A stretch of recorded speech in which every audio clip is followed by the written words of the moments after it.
He's going to start the countdown. Okay. Hey, guys, I'm Kieran DeDroin. I have a great team I've been working with over the weekend. We work with a company called BrandBump. What it does is it's a brand-to-brand collaboration site. So brands can, the essential core of it,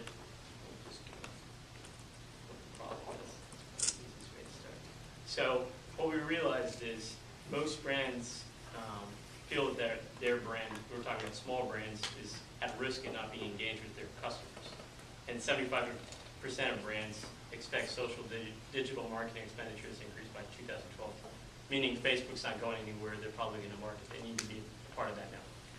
So what is everyone else doing? Most brands use strategies to reach customers directly or to change up their social media strategy. Large brands are partnering with and using each other to launch campaigns. What this means for small brands is they have a harder time reaching the consumer that they really need.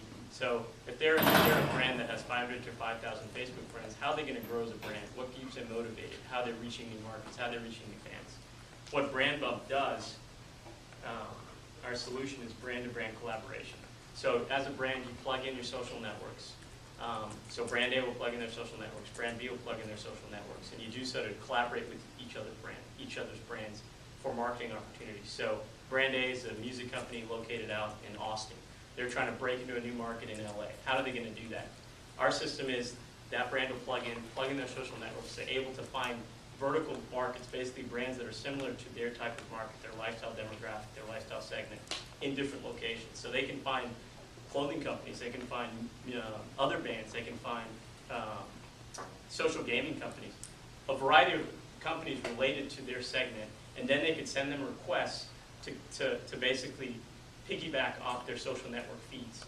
And that brand has the opportunity to accept or reject. Once they accept, that promotion is in a sense sent to all their fans on their social network feeds. So you're in a sense creating an ad server for companies using multiple social networks. And then you can get reports on all your analytics. How many new likes did I get? How many new comments did I get? How many retweets? So we're not just tied down to Facebook. Obviously, Facebook's the biggest one. So who's our target market? We're looking for 18 to 29, 15,000 to 45,000. We're targeting lifestyle segments. You're looking at the complex media network, kind of the sneaker companies. We're looking at music, fashion, social gaming, and basically starting with young brands because they're the ones that need the most help to boost it out. So all we're doing is we're building out an ecosystem that already exists. There's an ecosystem for all these brands that already exist. I work for Yamaha.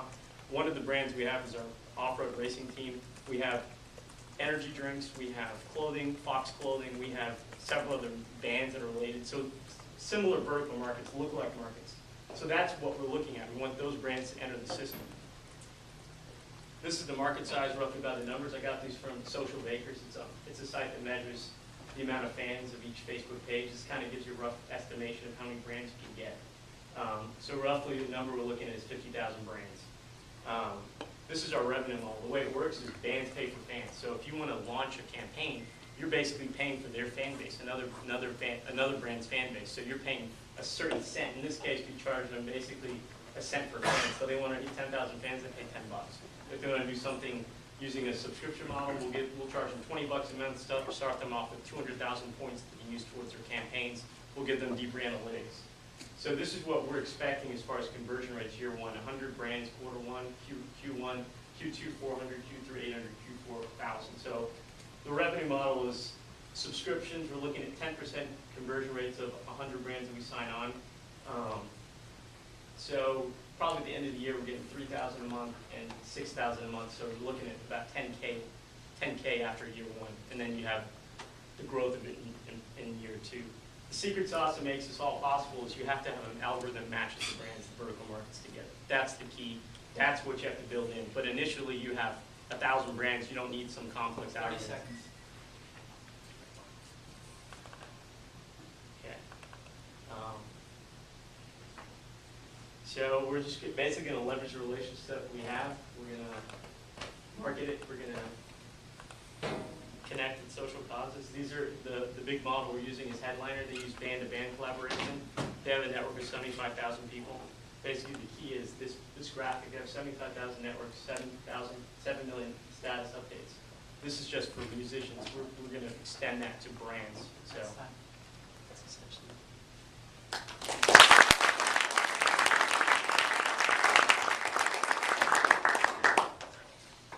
Okay, we're going to take questions from the judges.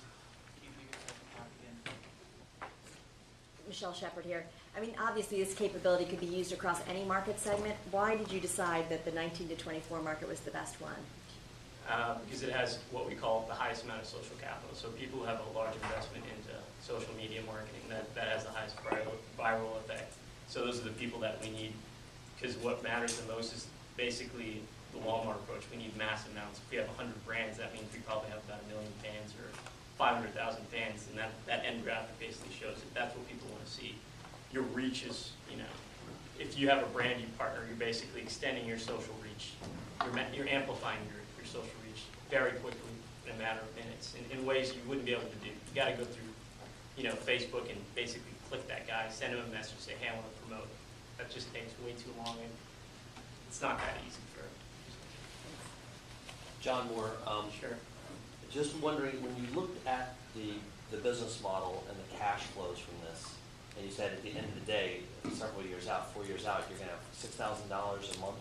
That's after year one. After year one, you're going to have $6,000 per month. 10,000 if you combine the two numbers a month. So you're looking at about 10,000 K a month. That's assuming on a model of 1,000 brands. So you have 1,000 brands, and which equals $10,000 per month. Correct. Of revenue, and how big can this get? I mean, the model I'm following, 75,000 is headliner. We're looking probably around that 50 to 100,000 to 200,000 brands, but probably keeping it simple, I'd say 50,000 brands. And how much capital is required to get there? To build out there, how much do I expect to get from that base? How much capital would you have to raise to actually launch the product? To have a working demo? Yeah, to actually have a product that you could actually run. Oh, I mean, under 20,000. I didn't get to the screenshots. That was my fault. I didn't feel it in hindsight. But yeah, under 20,000 is very. $20,000. Yeah, it's very cost effective. It's just not a lot of money. It's really doing simple things. You're pulling in Facebook feeds. You're doing a messaging system, and the complexity is really in the secret sauce, and that's later. I mean, that's coming from a company called Young and Rubicam. They do it on a massive level. You guys may have heard of it. They do brand-to-brand collaboration, but for Coca-Cola, for Pepsi, for the large brands. We're basically reverse engineering that model. That's the driving factor of why a company would say, hey, this company provides real value, because they're able to take your industry segment and match up with vertical markets. But since we're in a certain lifestyle segment, it's not going to play too much of a role. We can initially drive that just by our own input and our own research, and we can always pull their URL demographics or Google Analytics and their Facebook likes to get even more data to drive that. And out of the 120,000, how much is for marketing?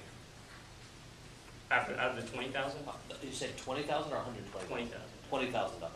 I would say That's probably 12 grand or 13, probably the majority of it, because it's actually probably the majority of it is for marketing. I'd say most of 15, it's probably around 12 to 15.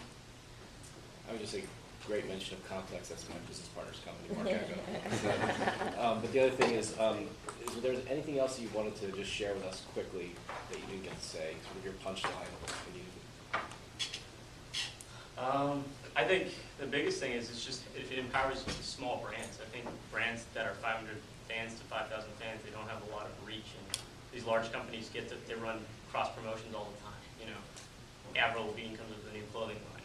Visa is running a new credit card promotion with someone else. I mean, this is the step one to get brands on the system to start collaborating, and then you start building on, hey, I want to do joint contests, hey, I want to do joint events, hey, I want to do social causes. So your brand, you can start picking and choosing local social causes you want to market, and it gives you a reason.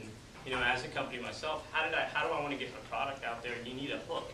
And a lot of these small companies, it's the rich getting richer and the poor getting poor. I mean, you got small companies that don't have enough marketing arms, and this gives them that way of reaching them and allowing them to compete with these guys, because I think it's unfair.